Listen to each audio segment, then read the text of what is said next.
प्रकृति में वर्षा के साथ आया और फसल में मूली, गाजर, गेहूं, अन्न, इनमें वो जीव प्रवेश करता है और उसे माता पिता दोनों पाते हैं। तो सप्तम धातु वीर के रूप में परिणित होता है जीव। वो वीर कण के रूप में माता के उदर में जब प्रवेश करता है तो एक रात्रि में मां का और पिता का दोनों का वो जो वीर मिलता है, उस रज और वीर के मिलने से एक कलल सा बनता है। 5 रात्रि व्यतीत होने के बाद एक बुदबुदा सा बनता है। 10 रात्रि व्यतीत होने के बाद एक बेर की सी आकृति होती है। फिर उसके बाद उसमें धीरे धीरे मांसपेशियां बढ़ने लगती हैं। 1 महीने में उसके सिर निकल आता है। 2 महीने में हाथ पांव अंगों का विभाग होता है। तीसरे महीने में नख, रोम, अस्थि, चर्म, स्त्री पुरुष के चिन्ह प्रकट हो जाते हैं। 4 महीने में मांसादि 7 धातुएं प्रकट हो जाती है। 5वें महीने में चेतना जागृत हो जाती है। जैसे अपने चेतना, ऐसे 5वें महीने में गर्भस्थ शिशु की चेतना जागृत हो गई। जीव है पर चेतना 5 महीने बाद मां के गर्भ में जागृत। अब उसे भूख लगती है, प्यास लगती है, वहां की तापमयी जलन, पीड़ा, छोटे छोटे कीड़ों के द्वारा काटना, वह मां की दाहिनी कोख में कीड़े की तरह तड़पता है। उस समय माता को कड़वे और खट्टे पानी की लालसा होती है, जिससे उसके अंगों में जाकर भयंकर जलन होती है। यह है भोग। वो कृमि कीड़े की तरह तड़पता है। मलमूत्र के गड्ढे में बीच में झिल्ली में बंधा हुआ वो जीवात्मा सुकुमार तो होता है, वहां के कीड़े उसे नोचते छोटे छोटे, वो तड़पता है। माता प्रसन्न होती कि जब बच्चा हिलता है, बोले है उसकी दुर्गति हो रही, वहां भयंकर कष्ट पा रहा है। ऐसा क्लेश होता है कि क्षण क्षण में बेहोश होता रहता है। माता के खाए हुए कड़वे, तीखे, गरम, नमकीन, रूखे, खट्टे, यही पदार्थ पाने की इच्छा होती है माता, क्योंकि उसको भोग भोगना है। उसके कोमल शरीर में भयानक पीड़ा होती जब माता ऐसे पदार्थ खाती है। गर्भाशय की झिल्ली में लिपटा हुआ, आंतों और मलमूत्र से घिरा हुआ सिर, पेट की और पीठ और गर्दन, ये कुंडलाकार ऐसे कंकण जैसा, ऐसी आकृति गर्भस्थ शिशु की होती है। पिंजड़े में बंद पक्षी के समान पराधीन, ना तो वो हिल डुल सकता है, ना बोल सकता है। बड़ा असमर्थ दुख को भोग रहा है। चेतना पूरी है। इसी समय भगवान द्रवित होकर उसे ज्ञान देते हैं, गर्भस्थ शिशु को, सबको। जे उसे ज्ञान होता है तो सैकड़ों जन्म के कुकर्मों से याद आते हैं, सैकड़ों जन्म के। ओहो, ये मेरे कर्म का ही फल, मैंने ऐसे कर्म किए इसलिए दुख भोग रहा हूं। बेचैन हो जाता है, कैसे निपट पाऊंगा, सैकड़ों जन्म के कर्म जमा है। अब महान अशांति उसके हृदय में, उस शरीर में भयंकर पीड़ा। कुंडलाकार शरीर है, हिल भी नहीं सकता है, बस कीड़े काटते, बड़ी तड़पन, बड़ी जलन, भूख प्यास की जलन। अब एक और भयानक जलन हुई, उसे स्मरण हो जाता है कई जन्मों के, सैकड़ों जन्मों के पाप कर्मों का। 7वां महीना आरंभ हुआ कि ज्ञान का उन्मेष हो गया।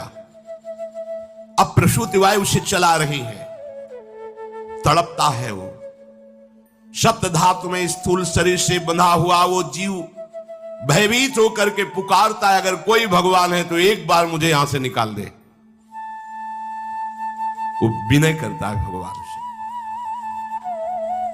कोई अगर भगवान है जिसने मुझे इस बंधन में डाला है, एक बार निकाल दे, यहां से जाके केवल भजन करूंगा। जीव कहता, जंतुरुवाच तस्योपशन्नमवितुम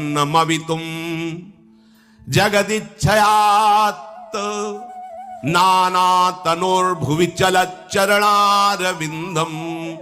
सोहम ब्रजामि शरणम रकुतो भयम में येने दृशी गतिरदर्श सतोनुरूपा। हे प्रभु, मैं बड़ा अधम हूं। ये ज्ञान भगवान की तरफ से गर्भस्थ शिशु को होता है। देखो, स्वयं वो इतना कष्ट पा रहा है, फिर जब आप गर्भ हत्या करते हैं तो आपका पाप कितना बड़ा होगा, सोचो। सब माताओं से विनय है, संयम से रहो, सावधान रहो। ये हत्या ऐसी नहीं कि तुम्हारे दान पुण्य से क्षमा हो जाएगी। ये जो भ्रूण हत्या है, गर्भ हत्या है, बहुत बड़ा पाप है। आप लोग अज्ञान के कारण इसको ध्यान नहीं देते, इसे खिलवाड़ समझते हो। कितना ज्ञान है। बेटी ही मां है, बेटी ही बहन है, बेटी ही पत्नी बनती है, बेटी ही किसी के जीवन को धारण करने वाली बनती है। और आपने गर्भ में देख लिया बेटी है, तुम स्वयं मां होकर उसका साथ दे रहे हो, उसका नष्ट करने के लिए। हमारी तो बात ही समझ में नहीं आती, क्या बुद्धि भ्रष्ट हो गई। अगर पुरुष का इतना महत्व है तो बेटियां ना हो तो तुम्हारी कौन सी गति होगी, सोचो जरा। जीना मुश्किल हो जाएगा तुम्हारा। तुम पुरुष किस काम के रह जाओगे। तुम्हारा अर्धांग काट दिया जाए तो तुम कैसे होगे। ये स्त्री स्वरूप अर्धांग है। जिस घर में एक मां बहन नहीं है, स्त्री स्वरूप नहीं, स्मशान जैसा वो होता है। ध्यान दीजिए, ये बहुत बड़ी गलती है जो अपनी बेटियों की हत्या करते हैं। और ये वो पाप है जो अक्षम्य अपराध है। स्त्री हत्या करना शास्त्रों में बहुत बड़ा पाप कहा गया है। फिर वो तो बच्चा है, बिल्कुल नहीं। जिनसे हो गया है, श्रीमद् भागवत का सप्ताह मूल संस्कृत से सुनो और भगवान से प्रायश्चित प्रार्थना करो कि हे नाथ, भूल से गलती हो गई, दूसरा कोई उपाय नहीं। ध्यान से समझ लीजिए, तुम्हारे भ्रूण हत्या गर्भ हत्या के पाप को नष्ट करने में एकमात्र श्रीमद् भागवत समर्थ है, दूसरा कोई नहीं। कोई दान पुण्य तीर्थ स्नान तुम्हें क्षमा नहीं कर पाएगा। यह ऐसा महापाप है। अगर हृदय में जलन करके और मूल संस्कृत के द्वारा पूरी 7 दिन में भागवत श्रवण की जाए नियम से, तो भागवत समर्थ है, इस हत्या के पाप से भी आपको मुक्त कर देगी। जिनके ऐसे हत्या हो गई हो करवा लो, नहीं तो बुद्धि आगे भ्रष्ट करके तुम्हें हरि गुरु से विमुख कर देगा। ये पाप ऐसा नहीं कि तुम्हें 2-4 माला घुमाने से क्षमा हो जाएगा। ये महत अपराध है।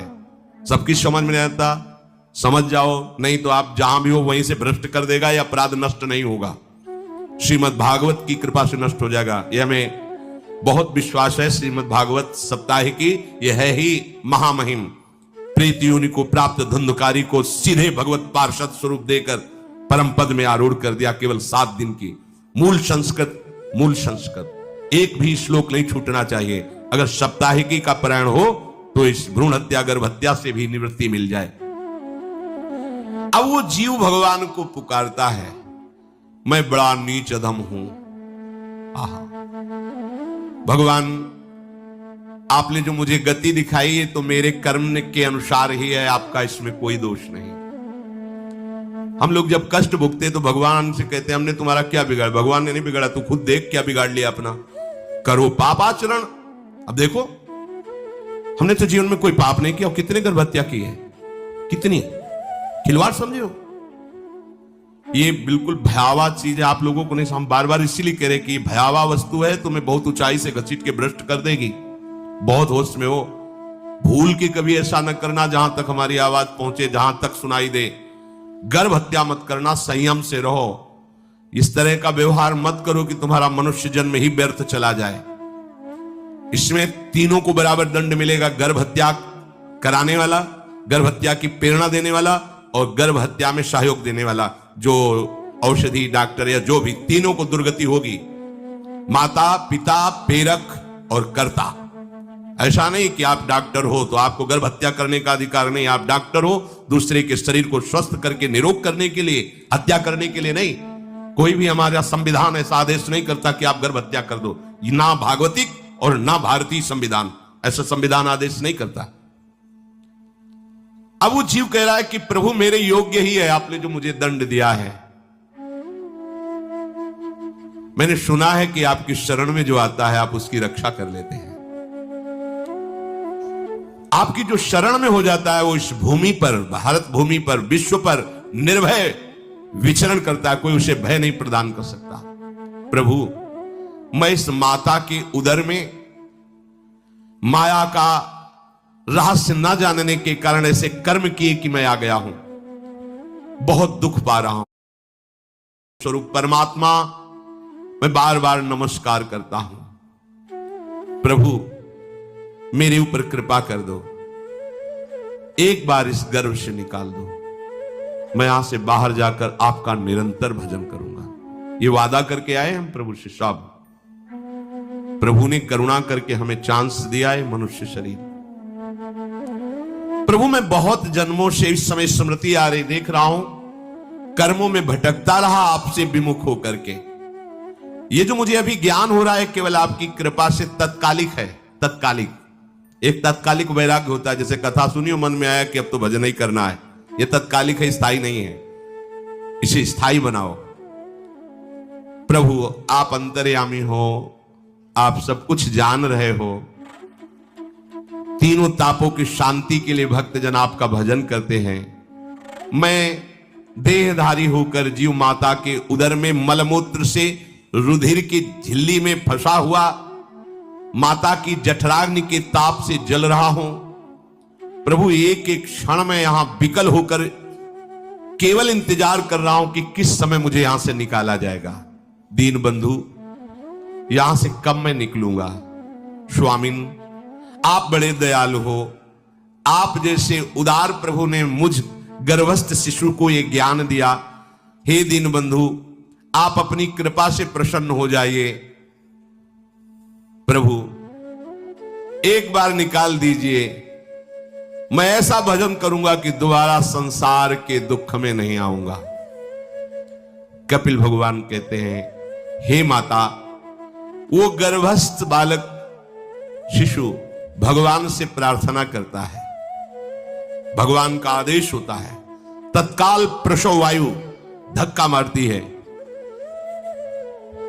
जो ही प्रसव वायु धक्का मारती तो उसको ऐसा भयंकर कष्ट होता है, जैसा पीछे लिखा है कि जैसे जिंदा किसी की चमड़ी उतारी जाए, ऐसा मां के गर्भ से निकलते समय उसे कष्ट होता है। वो अत्यंत कष्ट से व्याकुल होता है। उसी समय उसका वो ज्ञान नष्ट हो जाता है जो भगवान ने दिया था। उस समय उसकी श्वास की गति रुक जाती, जैसे किसी का गला दबा दिया जाए तो कैसा लगेगा। ऐसी ही पूरी की पूरी भागवती की स्मृति नष्ट हो गई। होश आया तब देखा कि वो बाहर पड़ा हुआ है, माता के उस मलमूत्र में सना हुआ बिष्ठे की कीड़े की तरह। गर्भवास में जो दिव्य ज्ञान प्रकट हुआ था भगवान की कृपा से, वो सब नष्ट हो गया। भूमि परत भा ढाबर पानी, तिम जीवे माया लपटानी। चेतन आई तो रोने लगा। वो ज्ञान कहां गया, वो ज्ञानदाता कहां गया। वो कहता कहां कहां, बोले थाली बजाओ, बच्चा हुआ है। और वो तो रो रहा है कि कहां, वो ज्ञान कहां गया जिसके बल से मैं कह रहा था कि बाहर निकाल दो, मैं आपका भजन करूंगा। सब खत्म। जो लोग उसका अभिप्राय नहीं समझते, वो उत्सव मनाते हैं, बालक हुआ है, वो रो रहा है, वो कहां गया ज्ञान, कहां कहां कहां। छोटा बालक यही रोक कहता कहां। अभी जो ज्ञान उत्पन्न हुआ था, जो अभी भगवान का बोध हुआ था, वो कहां गया, कहां गया। घर परिवार के लोग उसका पालन पोषण करते रहते हैं, उसमें कोई निषेध करने की शक्ति नहीं हो रही। मच्छर काट रहा है, दुख हो रहा है, हटा नहीं सकता बालक। उस जीव को शिशु अवस्था में जब कपड़ों पे लिपेट कर इसे लिटाया जाता है तो इतना कोमल त्वचा होती कि कपड़े भी उसको, जैसे खुजलाहट है, पीड़ा है या जलन है, बिल्कुल कोमल त्वचा होती, कुछ नहीं कर सकता वो, पर रो सकता है। ना खुजलाने की, ना करवट बदलने की, ना उठने की कोई सामर्थ्य नहीं। बड़ा कष्ट पाता है बाल्यावस्था में, क्योंकि त्वचा बड़ी कोमल होती, दास मच्छर आदि जीव उसको काटते हैं। गर्भावस्था का कोई ज्ञान नहीं रहा, सिर्फ रोना ही रोना रह रहा था। इस प्रकार उसकी बाल्यावस्था कटी, कौमार अवस्था आई, पौगंड अवस्था, इनमें वो खिलवाड़ में फंस गया।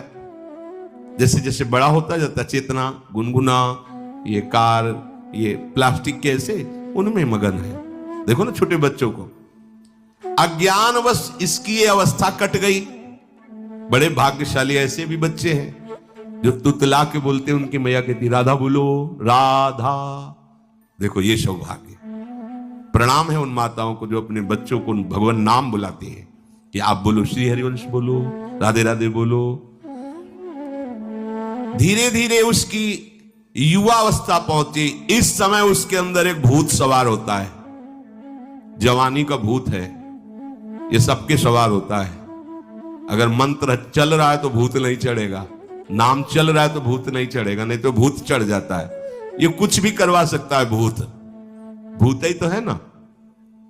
वैसे ही पंचभूत लिपट गए, ऊपर से जवानी का और भूत सवार हुआ तो जौवन ज्वर के ही नहीं बलकावा, जवानी में कोई भी ऐसा अपराध नहीं जो हो ना जाए। बड़ा भयानक इसमें स्वरूप होता है। इसमें केवल भोग एक ही दृष्टि रहती है, भोगना। अज्ञानवश जब भोगों की प्राप्ति में बाधा पड़ती तो भयंकर वो क्रोध करता है, शोकाकुल होकर हिंसा कर बैठता है। जैसी घटनाएं सुनने को मिलती हैं, राक्षसी घटनाएं, ये भूत है जवानी का। जहां कामना में बाधा पहुंची, क्रोध में वो समझ नहीं पाता कि मेरे जैसा ही प्रिय शरीर उसका है जो मैं वर्ताव कर रहा हूं। सदेहेन मानेन वर्धमानेन मन्युना करोति विग्रहम कामेष्वन्ताय चात्मनः। जैसे जैसे देह बढ़ता जाता है, पुष्ट होता जाता है, वैसे वैसे भोग वासना और अभिमान बढ़ता जाता है। वो काम परवश होकर अपना नाश करना शुरू कर देता है। यौवन वो फिर खोटी बुद्धि वाला वैसे ही पाप करने लगता है जिन पापों के कारण उसकी दुर्गति हुई थी नरक आदि की, और मां के गर्भ में आया था। देहाभिमान वश निरंतर मैं करूंगा, मैंने भोगा, मैं वो भोगूंगा। उसे ये ज्ञान नहीं रहता कि मैं वादा करके आया हूं कि भजन करूंगा और इस संसार से मुक्त हो जाऊंगा। भूल गया। इसी शरीर से उसको फिर भयंकर कष्ट भोगने पड़ेंगे। इसी का नाम संसार चक्र है। अगर कहीं उसे सत्संग मिल जाए, सन्मार्ग में चल दे, तो माया भेजती है दो प्रकार के लोग उनको भ्रष्ट करने के लिए। एक जिह्वा रसेंद्री को और एक उपस्थेंद्री जनेंद्री के भोगों का समागम भेजती है। फिर ही भोगो। ध्यान रखना, शास्त्र है, सत्य एक एक अक्षर है। जब किसी को सत्संग मिल जाता है तो सत्संग का प्रभाव होता है भगवत मार्ग में रुचि पैदा करना, प्रभु अच्छे लगना, प्रभु का नाम जप करना, सत्य मार्ग में चलना।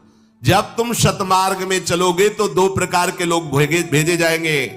बढ़िया हलवा, बढ़िया खीर, रबड़ी, लो प्रभु, पाओ, आरोगो। रसेंद्री और फिर जनेंद्री, फिर कोई परेशानी नहीं, भोगिए आप। फिर वो ऐसे विषयी पुरुषों का संग करके वैसे ही पहले की तरह फिर पाप करने लगता है। बहुत होश में इनको ऐसे लोगों का संग कराया जाता है जिससे सत्य, शौच, पवित्रता, दया, संयम, लज्जा, क्षमा, यश, मन इंद्री का संयम, ये सब सद्गुण नष्ट हो जाएं, ऐसे लोगों का संग कराया जाता है। ऐसे लोग बहुत हैं। वो आपको पैसा खर्चा करके वो आपको भोग दिलाएंगे। भोगो भैया, आप इनके लिए नहीं भगवत मार्ग में आए हो, आप प्रभु की प्राप्ति के लिए आए हो। बचो, सावधान हो। ये देखो, शास्त्र कह रहा है रसेंद्री और जनेंद्री दो की सुविधा देने वाले लोग मिल जाएंगे। अत्यंत सोचनीय, मूढ़, देहात्मदर्शी ऐसे असत पुरुषों का संग करके भ्रष्ट हो जाता है। अच्छा, वो आग लगा दिए, वो चल दिए, फिर नहीं देंगे। कुछ लोग ऐसे होते हैं, ये 10 दिन अपने पैसे से आपको नशा करवाएंगे, फिर इसके बाद तुम्हें उनके पैरों में गिरना पड़ेगा, फिर मांगने से भी नहीं देंगे, पहले फिर ही देंगे। आदत बिगड़ गई। ऐसे लोग मिलेंगे, मुस्कुराएंगे, हंसेंगे, आपको गले लगाएंगे, आपको लगेगा जीवन का सार मिल गया। फिर इसके बाद जूते चलाएंगे, गली में नहीं देखने देंगे। अब तुम्हारी वृत्ति बिगड़ गई, तुम उधर ही ताको, होश में। इस जीव को किसी और के संग से ऐसा बंधन, ऐसा मोह नहीं होता जैसा कामिनियों के संग से होता है। भगवान कपिल देव जी कह रहे हैं, न तथास्य भवेन मोहो बंधश्चान्य प्रसंगतः योषित संज्ञात यथा पुरुषो यथा तत्संग संगता। कामी पुरुषों का, कामिनियों का संग जैसा परमार्थ भ्रष्ट करता है वैसा और किसी से नहीं हो सकता। तुम इतना अपने को मत साधक समझ लो कि हमारा कौन बिगाड़ सकता है। उदाहरण में दे रहे, प्रजापति स्वाम दुहितरम दृष्ट्वा तद्रूप धर्षितः रोहित भूताम शोनवधा वदृक्ष रूपी हतत्रपः। स्वयं प्रजापति भगवान ब्रह्मा जी ने अपनी पुत्री को जब देखा, प्रसंग आता है, सरस्वती जी, बहुत सुंदर सरस्वती जी है, तो अपने को संभाल न सके।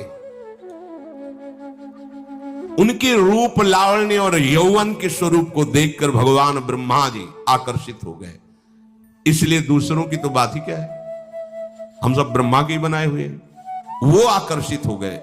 इसलिए बलम में पश्चिमाया स्त्री मैया जैनो दिशाम या करोति पदाक्रांतान भूर्विजंभेण केवलम।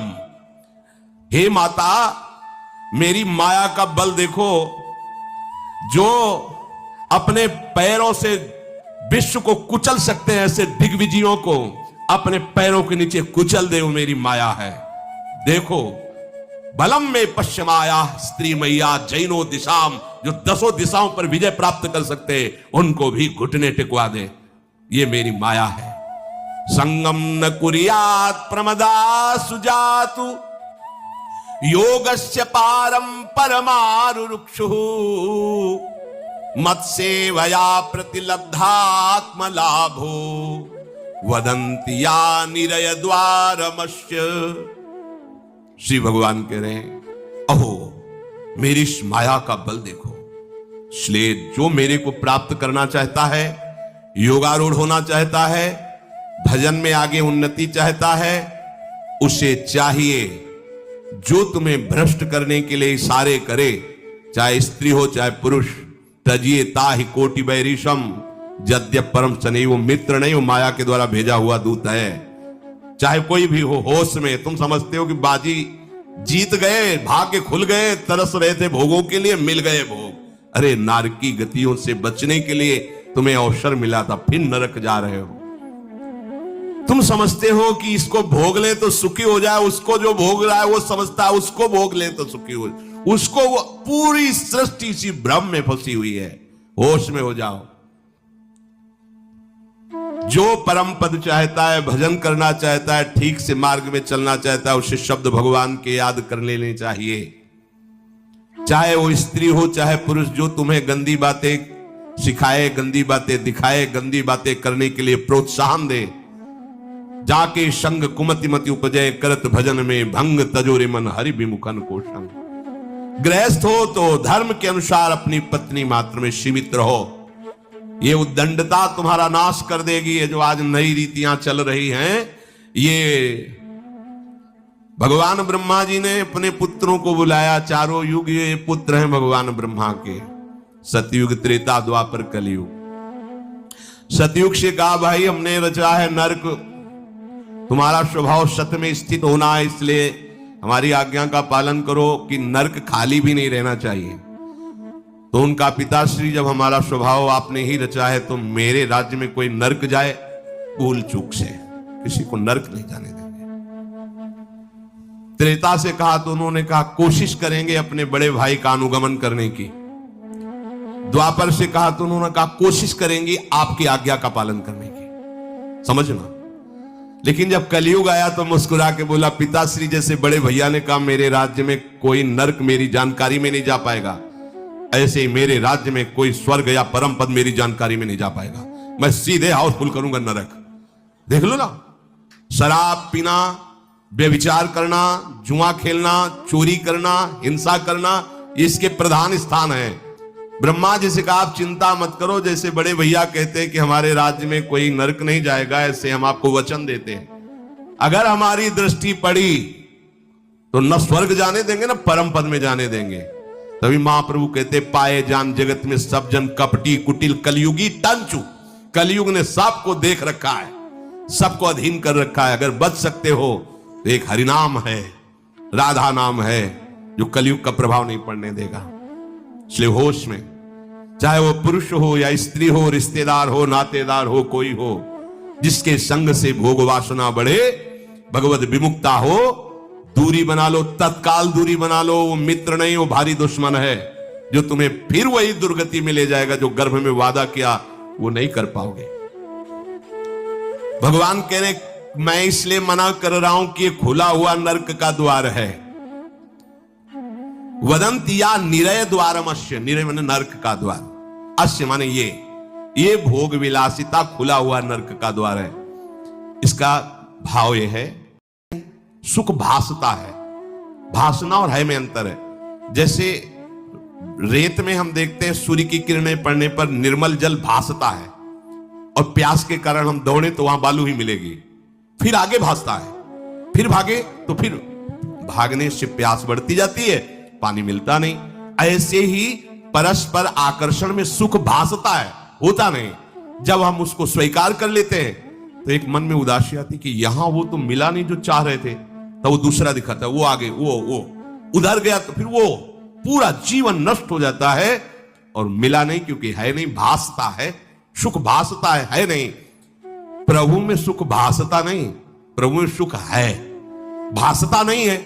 इसलिए जो भासता में लगे वो प्रभु में नहीं लग पाते, क्योंकि यहां भासता नहीं है, वहां भास रहा है, वो है नहीं। यहां है, भास नहीं रहा है तो है का परिचय नहीं है, इसलिए वो यहां लग। और जो लग गया, नाच नाच के मीरा जी कहती, पायो जी पायो मैंने राम रतन धन पायो। पति है। प्रथम रात्रि में मीरा जी ने राणा साहब से कहा कि आप हमारी बात शायद समझ सकते हो, आप हमें स्पर्श मत करना। मैंने तुम्हारी पत्नी नहीं हूं, लोक व्यवहार के कारण तुम पति रूप में आए हो, तो मैं चाहती हूं कि तुम मेरा सहयोग करो। मैं एक पतिव्रता हूं, गिरधर की, मेरे तो गिरधर गोपाल बैठे थे एक ही सैया में, उतर के चरणों में बैठ गए। मीरा जी के चरण पकड़े के अहो भाग्य, मुझे ऐसे सौभाग्य मिला कि आपका पति होने का। एकांत में आप हमारी गुरु होंगी और समाज में आप पत्नी का स्वांग करेंगी, जिससे आपको विक्षेप नहीं पड़े। आजीवन निर्वाह किया। एकांत में गुरुवत मीरा जी के प्रति व्यवहार करते राणा साहब, और व्यवहार में मीरा जी पत्नी जैसा व्यवहार में बाहर, अंतर में ऐसी सदगति हुई राणा की जो बड़े बड़े योगियों को दुर्लभ है। मीरा जी जीवन में कभी भी किसी भोग को स्वीकार नहीं किया। गिरधर के रंगराची, सब भोग चरणों में लुट रहे थे। सोचिए, राज परिवार में ब्याही गई, क्या था? किसी भी सुख की आकांक्षा नहीं। यह है रंग श्री हरि का। है नहीं ना उनमें सुख, जो है सुख वो मिल गया तो फिर भासने की तरफ क्यों बढ़ेगा? इसलिए ये जो मेरी माया है, ये मित्र बनकर पहले सेवा के बहाने से धीरे धीरे पास आती है। वो किसी भी रूप में होगी। माया का कोई रूप नहीं आज तक वर्णन किया गया, कोई भी रूप हो, वस्तु, व्यक्ति, स्थान, घटना, कुछ भी।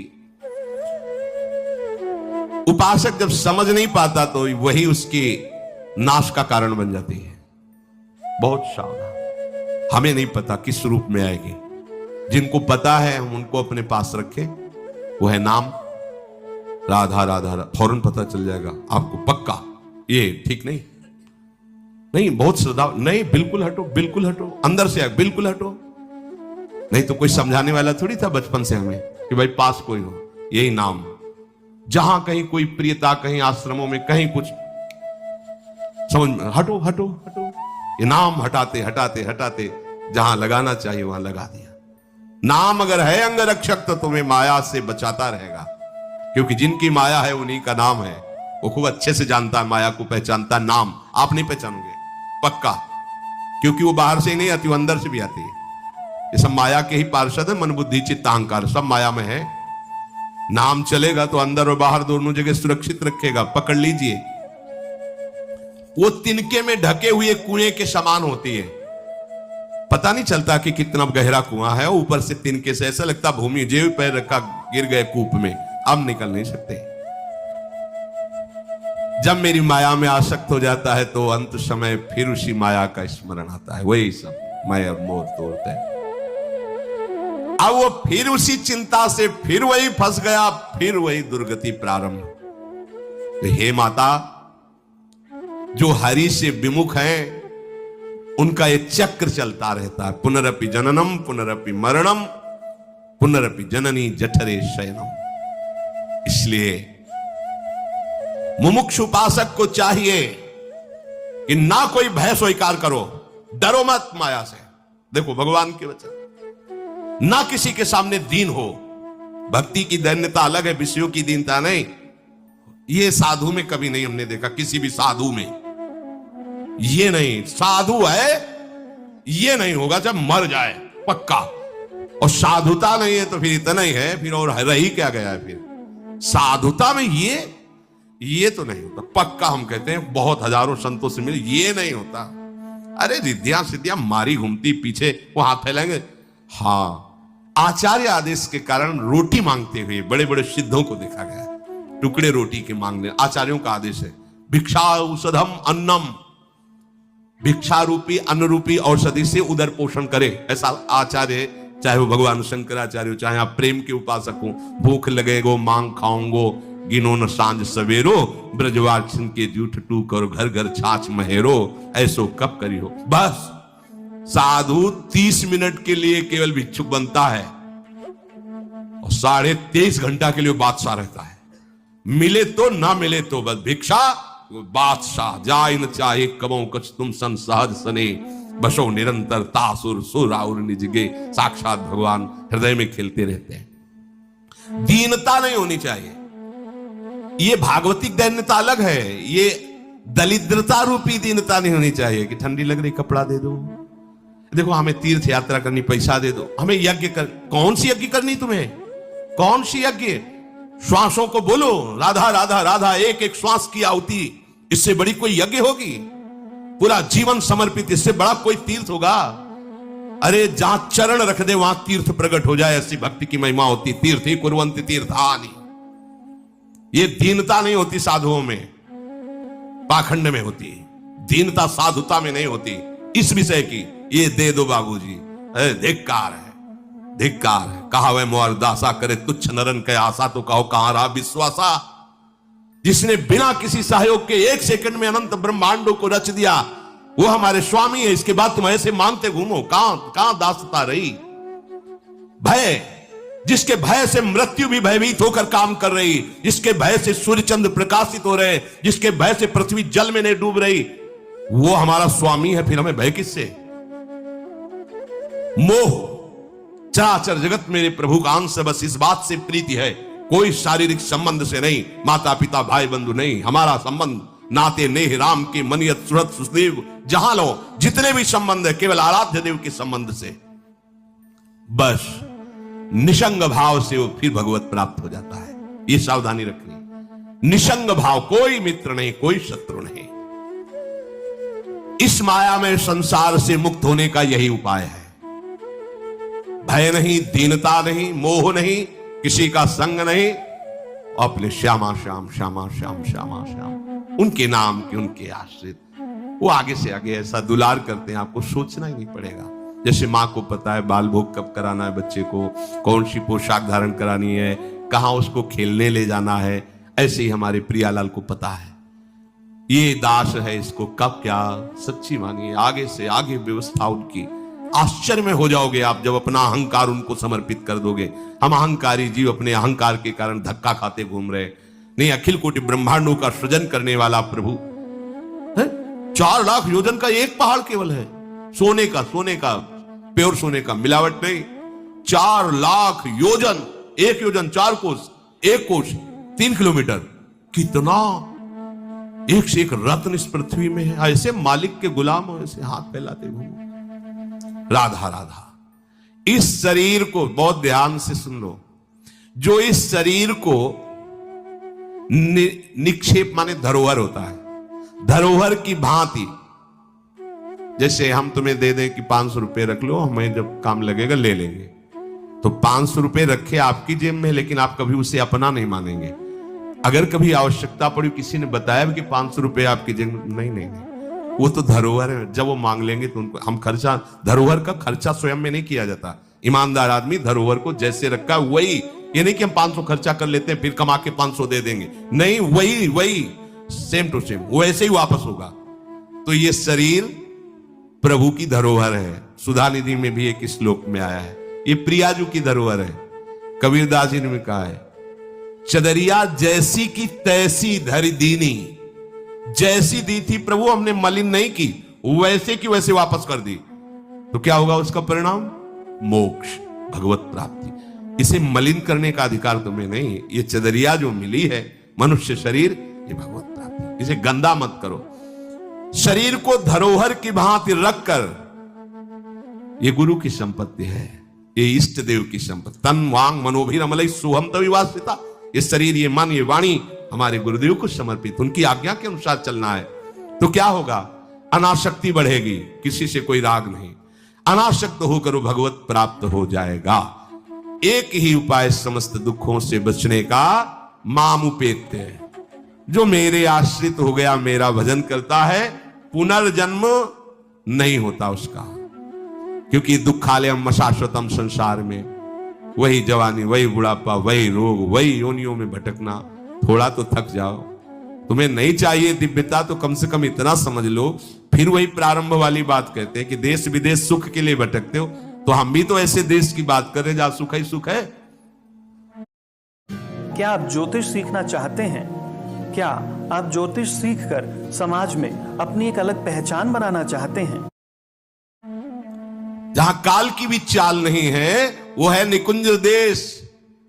निकुंज देश के राजा हैं श्यामा श्याम। चलो ना वहां, राधा राधा रूपी धन कमाओ, यहां किसी से व्यवहार न करो, प्रेम का व्यवहार भगवत समर्पित करो, राग द्वेष का व्यवहार मत करो, तो इसी जन्म में ये कर्म परंपरा खत्म हो जाएगी। पता नहीं कौन कौन सी योनियों में हमें जाना पड़े मां के गर्भ में। इसलिए भाई, ये आखिरी जन्म होना चाहिए, ऐसा कर लो, ऐसा धन कमा लो जो तुम्हारे साथ चले, वो है राधा नाम। अब जीवन में धोखा ना होने पाए, सबसे प्रार्थना है बच जाओ, आगे और कलयुग भयानक रूप लेके आएगा, आपसे भजन नहीं होगा। अभी देख लो, न खान पान पवित्र है, न संग पवित्र है, न दृश्य पवित्र है, आगे तो और भी।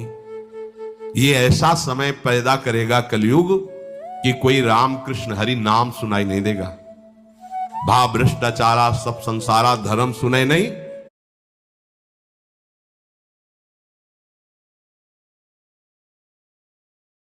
कहीं स्वाहा स्वधा तो खत्म होता जा रहा है, देख लो। पहले यज्ञों की भरमार होती थी, कहां यज्ञ हो रहे हैं? ऐसे ही अभी सत्संग सुनने को मिल रहा है।